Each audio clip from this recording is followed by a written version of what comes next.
বিষয় শিশুর হাম। শিশুর হাম বলতে আমরা কি বুঝি? শিশুর হাম বলতে আমরা যেটা বুঝি আসলে এটা একটা ভাইরাল ডিজিজ, অনেকটা করোনার মতোই। এখানে জ্বর থাকবে, জ্বরের সাথে বাচ্চাদের কফ থাকবে, চোখের সমস্যা থাকতে পারে কনজাংটিভাইটিস, এবং আরেকটা হচ্ছে বাচ্চার নাক দিয়ে পানিও পড়তে পারে, এবং সাথে বাচ্চার 4 দিন জ্বরের পরে বাচ্চাদের ছোটো ছোটো গুটি গুটি দানার মতো কিছু র্যাশ দেখা দিতে পারে। তো জ্বরের সাথে র্যাশ দেখা দিলেই আমরা যদি এটা একটা ভাইরাল ফিভার, এটাকেই আমরা বেসিক্যালি এই মুহূর্তে হাম বলছি। এবং হাম হলো জ্বরের সাথে র্যাশ হলে যে শুধু যে হাম বলবো তা কিন্তু না। এখানে সাথে আপনার জ্বরের সাথে র্যাশ অনেক কারণ আছে, ডেঙ্গুতেও আসতে পারে, আবার অনেক সময় করোনা ভাইরাসও আসতে পারে, অনেক ধরনের র্যাশ। তবে এই মুহূর্তে যেহেতু আমাদের দেশে মহামারী আকারে ছড়িয়েছে যে রোগটা, সেটা হচ্ছে হাম, এবং এটা একটা ভাইরাস ডিজিজ আর কি। শিশুর হামের কারণগুলো কি কি? এটা একটা ভাইরাস ডিজিজ, এটা একটা প্যারামিক্সো ভাইরাস দিয়ে হয় বেসিক্যালি। এটার আসলে কারণ বলতে কিছু না, এটা একটা ভাইরাসজনিত কারণ, এবং এই ভাইরাস দিয়ে আসলে হামটা হয়। শিশুর হামের লক্ষণগুলো কি কি?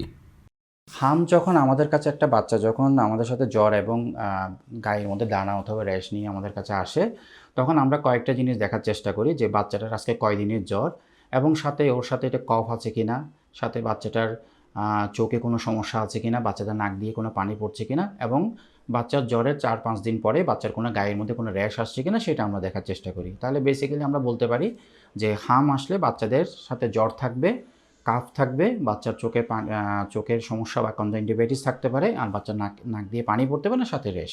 এগুলি হচ্ছে যে বেসিক্যালি হামের মানে প্রথম লক্ষণগুলো যদি কোনোভাবে প্রেজেন্ট করে, এই লক্ষণগুলো দেখলে আমরা হাম সাসপেক্ট করতে পারি বা হামকে সন্দেহ করতে পারি। শিশুর হামের চিকিৎসা পদ্ধতি কি?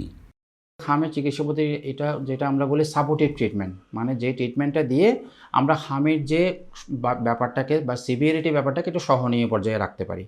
প্রথমে হাম যে রুগীগুলো আছে আমরা বাসায় আসলে ট্রিটমেন্ট করতে পারি, খুব বেশি যে হাসপাতালে ভর্তি লাগে তা কিন্তু না। যখন এই বাচ্চা হাম হবে আমরা বাচ্চাকে বাসায় রাখবো। আমরা বিভিন্ন সাপোর্টিভ ট্রিটমেন্ট, মানে জ্বরের জন্য জ্বরের ওষুধ, প্রচুর পরিমাণে পানি খাওয়ার কথা বলি, একটু ভিটামিনযুক্ত খাবারগুলো খাওয়ার জন্য প্রেসক্রাইব করি, বলি। সাথে হচ্ছে ভিটামিন এ ক্যাপসুল বা ভিটামিন এ জাতীয় খাবারগুলো খাওয়ার জন্য বলি, ভিটামিনযুক্ত খাবার।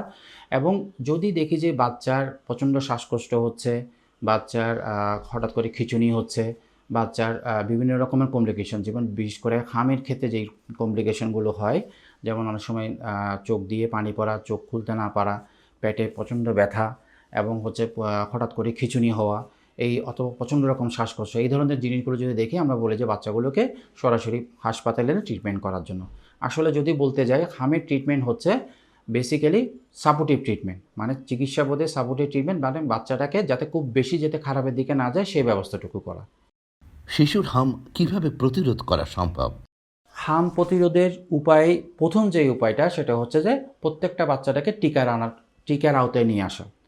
আমাদের দেশে 9 মাসে এবং 15 মাসে হামের টিকাটা প্রচলিত ছিল বা এখনও চালু আছে।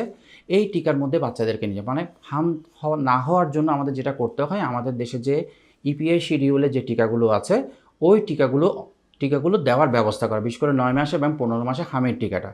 তবে বর্তমান সরকার এখন হামের এই প্রতিরোধ করার জন্য হামের একটা বুস্টার ডোজ চালু করেছেন, যেটা 6 মাস থেকে 5 বছরের বয়সী বাচ্চাদেরকে হামের টিকা দেওয়ার ব্যবস্থা করেছেন। এই সব বাচ্চাগুলোকে যারা আগে টিকা পেয়েছেন এবং যারা এখন টিকা পায়নি, তাদের সবাইকে হামের এই টিকার মধ্যে নিয়ে আসা হচ্ছে, বা হামের টিকার আওতায় নিয়ে আসা হচ্ছে। তাহলে আমরা চাইলে সবাই মিলে হামটাকে প্রতিরোধ করতে পারবো। মায়েদের প্রতি আপনার পরামর্শ কি? পরামর্শ একটাই, প্রথম কথা হচ্ছে হাম যদি হয়ে থাকে বা হামের লক্ষণ যদি আপনারা দেখতে পান, প্রথম কথা হচ্ছে যে ঘাবড়াবেন না। প্রথমে আগে খেয়াল করবেন আপনার বাচ্চা ঠিকমতো দুধ খাচ্ছে কিনা, ঠিকমতো খাওয়া দাওয়া করছে কিনা, ও ঠিকমতো প্রস্রাবটা ঠিক আছে কিনা, এবং বাচ্চার কোনো রকমের কমপ্লিকেশন বা আপনারা কোনো রকম খারাপ কিছু দেখতে পাচ্ছেন কিনা। খারাপ দেখার মধ্যে যেটা আমি বলবো, যে কোনো শ্বাসকষ্ট দেখতে পাচ্ছেন কিনা, দুধ খাওয়াটা ঠিকমতো খাচ্ছে কিনা বা দুধ খেতে পারছে না, এরকম যদি কিছু দেখেন। চোখে প্রচণ্ড রকমের কমপ্লিকেশন দেখতে পাচ্ছেন, বা চোখ দিয়ে পানি পড়ছে বা পুজ বের হচ্ছে, এই ধরনের যদি কোনো কিছু দেখেন, সরাসরি আপনারা ডাক্তারের শরণাপন্ন হবেন। এই হচ্ছে যে সতর্কতা। আর হচ্ছে যদি আপনারা যদি সতর্ক মনে করে থাকেন এটা হাম, তাহলে অবশ্যই আপনার বাচ্চাটাকে অন্য বাচ্চাদের থেকে আলাদা করার চেষ্টা করবেন।